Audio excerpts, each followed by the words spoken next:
лиле на султана. И така тие двајца турци почнале почесто да доаѓаат во Велгошти, но планот им бил да ја грабнат султана. На дедо ми Ристо веќе му било сомнителна работата, особено кога еднаш го сретнале сам во Охрид и му рекле дека следниот ден ќе дојдат кај него да купат ракија. Тогаш дедо ми Ристо ги известил комшите од таа горна мала во која има 6 мала, за да бидат спремни да се спротистават. Дошле утредента двајцата турци во куќата на дедо ми и на турски проговориле. Кога дедо ми ќе оди во визбата да донесе ракија, тогаш тие да го убијат, да му го земат којнот кој бил многу силен и убав, но и да му ја грабнат жената. Тогаш дедо ми Ристо лапајко тихо, како што ние велгоштани и охриѓани зборуваме, дури и ден денес младата генерација зборува на птичи јазик кој не може секој да не разбере. Така тој дал знак дека ќе се сокрие, а на турците им рекол дека ќе оди в клозет, а потоа ќе се врати да им наполни ракија. Турците чекале што чекале и кога виделе дека Ристо лапајко не доаѓа, решиле да ја грабнат султана и којнот. Меѓутоа султана почнала да писка, а комшите дошле пред врата со другите соселани од другите мала, па дури и од Долна Мала, а тогаш селото броело над 2500 души. Тие со вили, лопати, мотики ги чекале да излезат двајцата турци за да ги убијат. Кога турците виделе дека немаат спас, ја оставиле султана, меѓутоа куќата ја запалиле и којнот му го зеле. Тогаш дедо ми се префрла во куќата на Лапајковци, зашто селаните кога после зборувале, ќе кажувале нешто и велеле одиме или зборувавме со Илиевци, со Лапајковци, а не со Илиевци. Ова се случило во 1905 година, пред да биде изгорено селото Велгошти.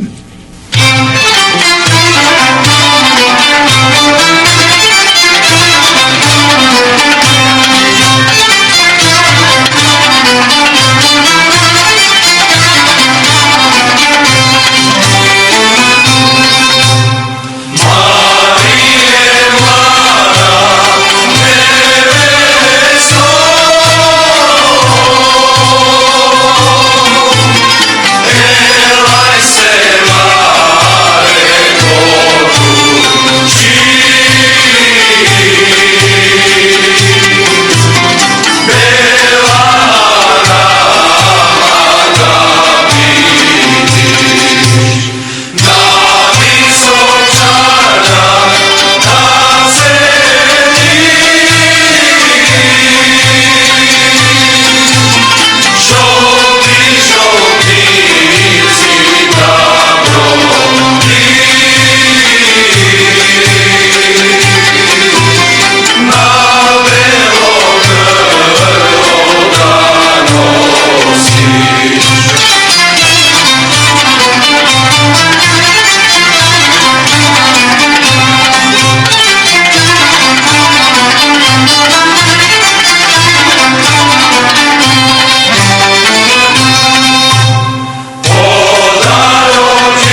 продолжам со прилогот за Ристо Лапајко да ви го представам птичиот јазик што и ден денес го зборуваме.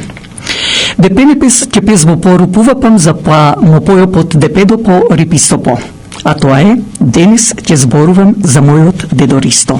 Но има и потежук од овој што мојата покојна мајка и татко, за да не ги разбереме, зборуваа на тој јазик. Кога Ристо Лапајко стана комита, дедо ми имал некоја роднина која ги предавала комитите на турците, а исто и местото на нивното собирајалиште кај планината Петрино. Но што се случува? Кога сите собрани меѓу кои и војводите Христо Узунов, Методија Патчев, Аргир Маринче и Андон Шибаков решиле да биде убиена роднината на Ристо Лапајко и се одлучило со ждрепка да се прави и да се одсече главата па да се донесе пред војводите.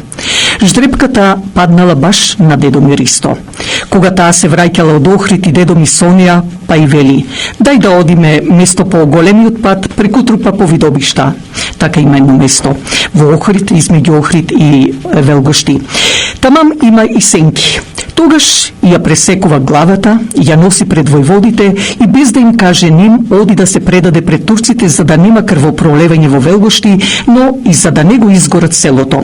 Тогаш турците го ставиле во затвор со цел да го обесат, но за негова среќа бил примерен затвореник, помагал таму во затворот и одговорниот толку многу го засакал што бил слободен по неколку месеци. Но пред тоа што се случило некаде во 1895 година, бидејќи дедо ми бил решен да оди комита, а војводата Аргир Маринче му рекол треба некого да убие, доколку го фати крвта, односно доколку се исплаши, не смее да дојде во четата. Дедо ми размислувал кого да го убие. Некој турчин или пак предавници од селото. Еден ден, како што одел со којнот за Охрид и по патот сретнал еден турски офицер и по неколку минути одење, дедо ми му вели на турчинот за да го качи напред на којнот, да не оди пеш, иако Велгошти и Охрид од сред село, односно од горната мала до центарот на Охрид нема ни половина сат одење. Се качил турчинот напред на којнот, а целта на дедо ми Ристо била да го убие и да му ја земе пушката. Тамам сакал да го убие, турчинот ќе се свртел кон дедо ми за да му каже нешто. Се разбира, зборувале на македонски, зашто дедо ми се криел да каже дека го знае турскиот јазик. И така во тоа со време дедо ми не успел да го убие турскиот офицер. Се разделиле со добар благослов од страна на турчинот, а дедо ми бесен што не го убил. Меѓутоа во селото имало и еден Лазор Речков, кој турците разбрале за активностите на дедо ми и му давале на Лазора Речков 42 турски лири за да го убие дедо ми. Дедо ми отишел кај војводата во Петрино. Му го кажал случајот, а војводата Маринче му рекол: оди кај Лазора Речков и речи му да не биде таков шпион. Дедо ми неколку пати, кога Лазор Речков му укажувал уште колку денови има за да биде предаден на турците, мојот дедо, а дедо ми му рекол на Лазора Речков: немој бре Лазаре, немој бре брато поради едно турско куче да си го предаваш својот народ. Но Лазор никако не слушал. Дедо ми отишол кај војводата и го побарал куборот, односно револверот, и веднаш легол во селото кај плевната на Речков, каде што бил и самиот тој. Веднаш Лазар Речков на дедо ми му рекол дека утредента веќе мора да го предаде, зашто во спротивно него турците ќе го убијат. Тогаш дедо ми му рекол: ајде, Лазаре, за последно да завиткаме цигара, и му дал да се послужи од табакерата.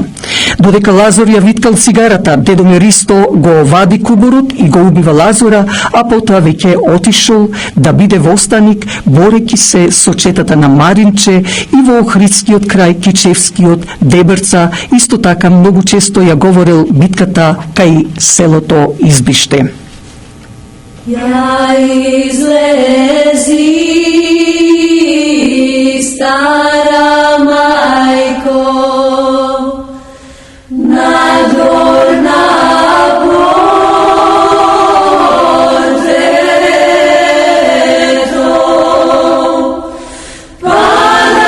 чуеш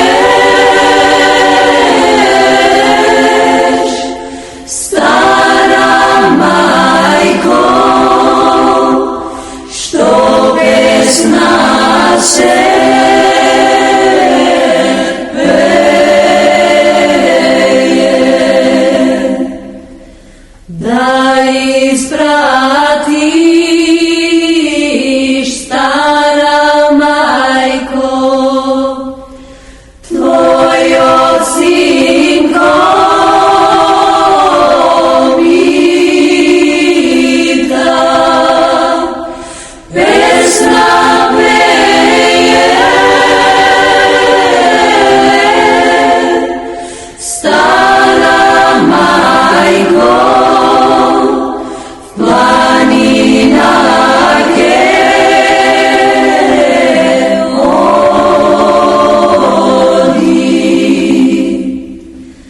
Zbogum, majko, zbogum, ženo, zbogum, mili deca, mene mi je majka, majko, pustata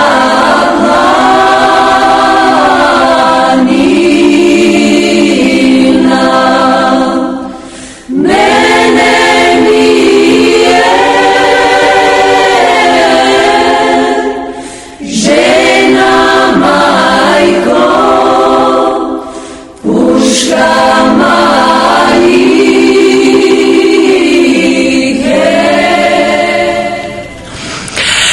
Ќе се задржам на битката на Рашанец Охридско, каде од многуте убиени останале 8-9 души, додека другите во станици биле убиени, овие 8-9 души од позадина ги заробуваат и почнале да ги врзуваат во синџири. Кога дошло ред до дедоми, дедоми се спуштил да го фати Загу шатурчинот, но војниците почнале со камшиците да го маваат. Во тоа време се погодил таму да биде турскиот официр што дедоми го качил на коњ.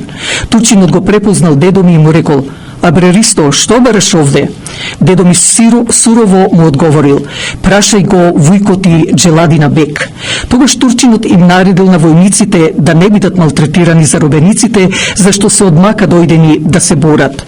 Кога ги носиле за во битолскиот затвор, турчинот му уветил на дедоми дека нема никој да биде мачен во битолскиот затвор, туку ќе имат лесна работа, а дедоми го ставил кај фурната да се научи леп да меси, а секој ден му праќал и цигари и алва.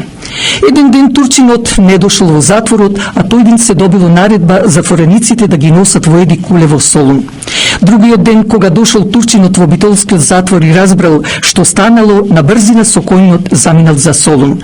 Ги сретнал некаде пред Водинско, па го зел дедоми и го вратил во Охрид, го ослободил.